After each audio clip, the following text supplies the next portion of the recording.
your set. So he calls, which I find kind of interesting.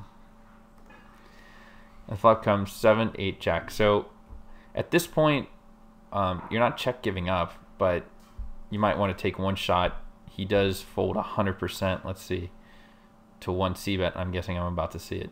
So go ahead and c-bet this once, and after that, it's very dubious if you should continue. So you go ahead and pot it, which to me says it's a very polarized range. I would have liked to have seen 350 here, 350 pot bets and stuff like that. I mean, it's either like you got aces or you got nothing. So he goes ahead and folds. So I don't know if there was some metagame going on. I don't really understand that hand, but I have a feeling he might have been 3-betting you a ton, and you just were tired of it, and so you decided to 4-bet him. And he called, and he was playing fit or fold with something like ace king or ace queen, and you go ahead and c-bet it, which was good. Post flop was fine. Okay, here's a weird hand. Ace 10 suited small blind.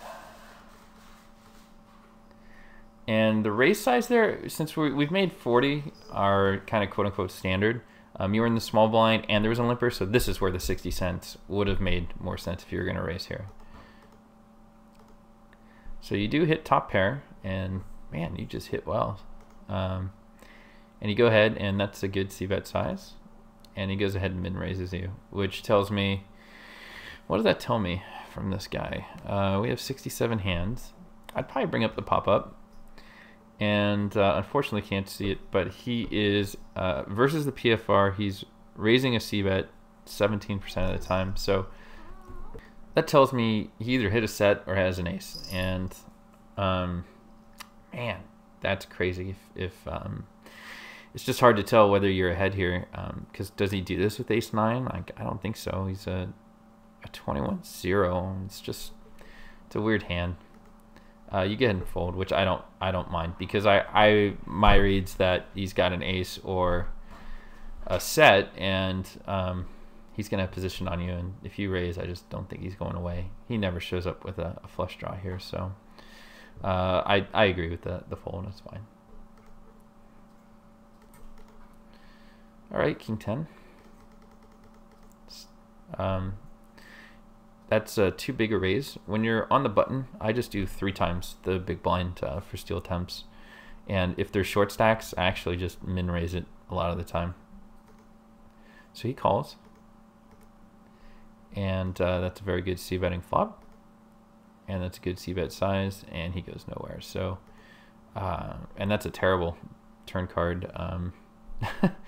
Because, I mean, one of the reads we have at this point, of course, is a flush draw. Now, he would have hit, but you're not out. You still have outs, is what I'm trying to say. So he checks, you're checking, and that's fine. And so you break it off. So unfortunately, I mean, you could say like you throw in a bet here, maybe something happens that's good for you, but a lot of the time he's just going to show up. I mean, he's going to think, well, you didn't bet the turn, so you don't have a queen, and maybe you have the flush, but then maybe you don't. And my 9s are good here, so who knows? So you check behind, which I don't mind. He shows jack. So the check behind there was good. Our thinking was right. I have a feeling we were thinking the same thing there, that he wasn't going to go away with a river bet. So yeah, one of those hands. Really weird he didn't 3-bet you, but that's fine. All right, so now the weird hands are coming, right? Ace 3 off in the small blind. This guy min steal attempt there, and believe it or not, I'm still folding. I mean, ace 3 out of position. I'm not quite sure what you're going to do against a guy like this who's an 18-3. So you go ahead and 3-bet it, which you know, if you're doing it to, you know, mix up your game or just kind of have some fun, that's fine, but recognize that this isn't going to be a fantastic play in the long term, especially against a 42-0 who doesn't fold. Who folds this time, of course, and so he calls. So wow, this hits this guy so well. So this is another one of those I see bet it once and I'm done kind of hands. And then, yeah, okay, you're folding. So unfortunate, but I think he shows up actually with a pretty decent hand here so much of the time. He is an 18-3, but he steals 25%, so it's like, what's his real range here? Definitely something in between, but Okay. Jack 8 suited. So we're seeing like really weird hands, and it seems like you're losing with them, and really good hands, and it seems like you're winning with them. So maybe that is something that we can look at. But it's good that you didn't like raise Jack 8 here. So you do flop top pair. So maybe I should take back my earlier statement at the start of this hand that like, oh, we're seeing weird hands, and you're losing with them. Don't play with them, because this is clearly a hand you had to have been playing. And that's a good raise there, and he calls. So, you know, you've got top pair and gut shot. He checks, and yeah, I think throwing in a raise here is fine. And the size is a little off, but he calls. And so now you're checking behind for sure. And he's probably going to show you a better jack, and he does. So, unfortunate. I mean, this is diet cooler, if you will, but you know, I think you played it fine.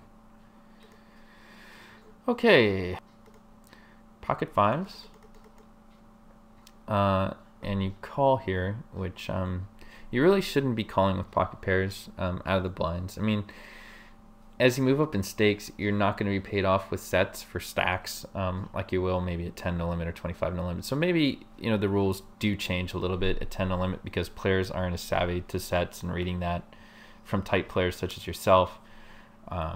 So I don't have as much of a problem doing it at 10 no limit as I would at 100 no limit, where it would be forbidden unless this guy was like a 92-0 and you knew he was going to call, and you were going to see the flop with two villains, but he's folding.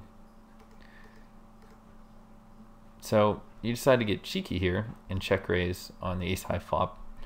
And if you had a read that this guy, you know, c-bets everything, which it looks like he does, and folds a lot to check raises, then I like this play.